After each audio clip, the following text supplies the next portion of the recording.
guys, I'm Nika and I am a home baker.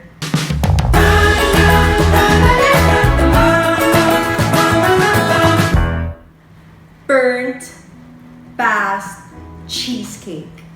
I know you've probably seen this all over social media. Diba it's trending ngayon, yung burnt Basque Cheesecake. It originates in Basque country, that's why it's called a Basque Cheesecake. And then, it actually has a custard-like to cheesecake type of interior with an intentionally burnt exterior. Which means you're gonna be baking this in a very high temperature. So preheat your oven to 240 degrees Celsius and let's get baking. We have here a 7-inch circle pan and we are going to line this with 2 to 3 layers of baking paper.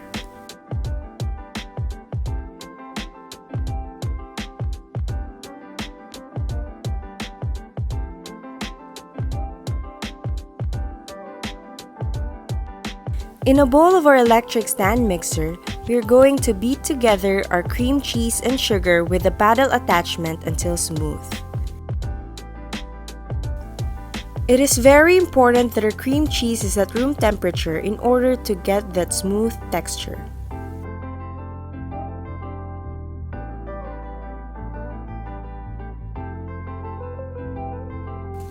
Halfway through, we want to scrape the bowl to ensure that everything is evenly mixed.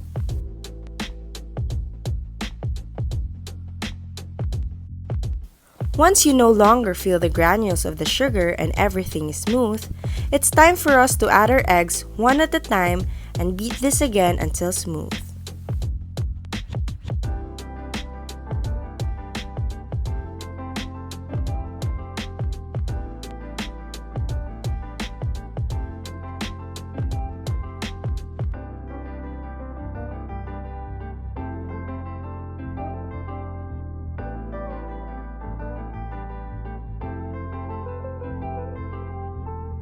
We then slowly pour in our heavy cream and lower the speed of the mixer.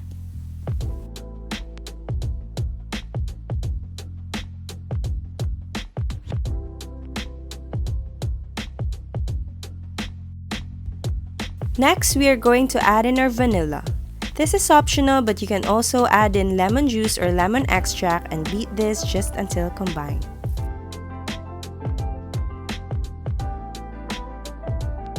In a separate bowl, we are going to take a bit of our cream cheese mixture and mix in the flour until there are no lumps.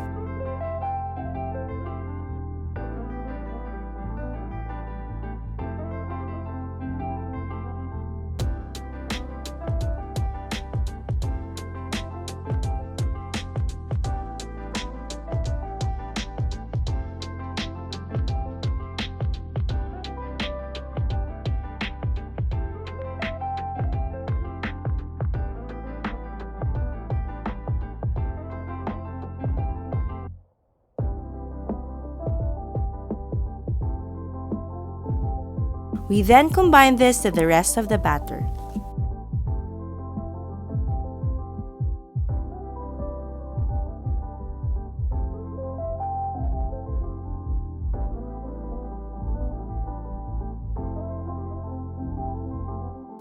Once everything is completely mixed, we are then ready to pour this to our lined baking tin and give it a tap.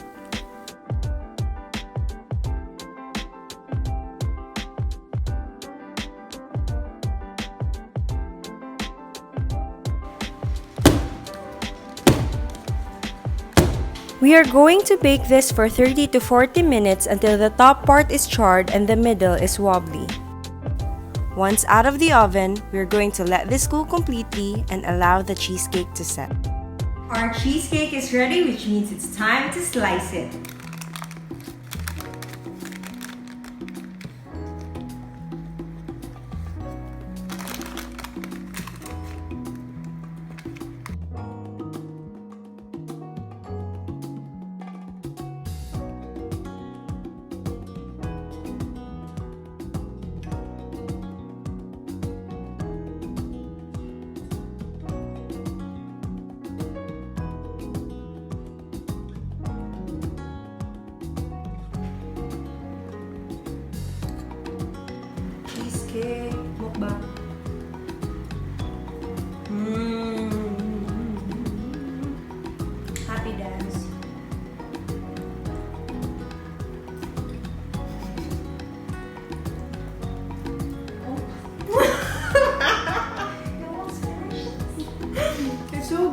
good. I forgot I was vlogging. Sana ko nadala sa pagkasarap ng cheesecake. Favorite ko na talaga. Last bite. Last. Grabe, naubos ko yung isang slice. Sobrang sarap niya talaga. Promise.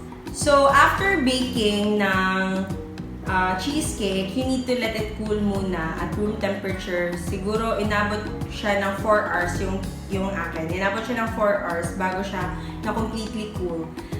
You can eat it right away pagka malamig na siya. And yung texture niya would be parang leche flan na parang creme brulee. It's kind of gooey and it's very delicious.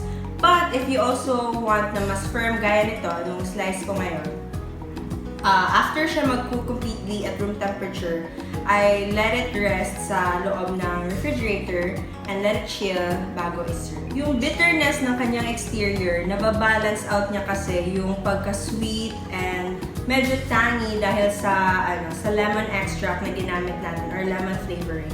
Tapos, nababalance niya yung texture niya sa loob. Kasi sobrang sweet and dense and compact ng loob niya once chilled.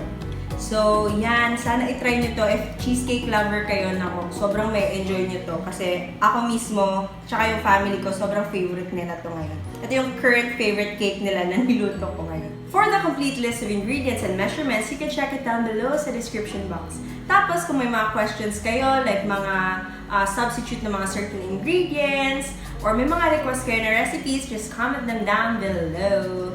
Also, you can check out my Facebook page for more baking basics and ingredient substitutions. Give this video some love by liking and subscribing to my channel.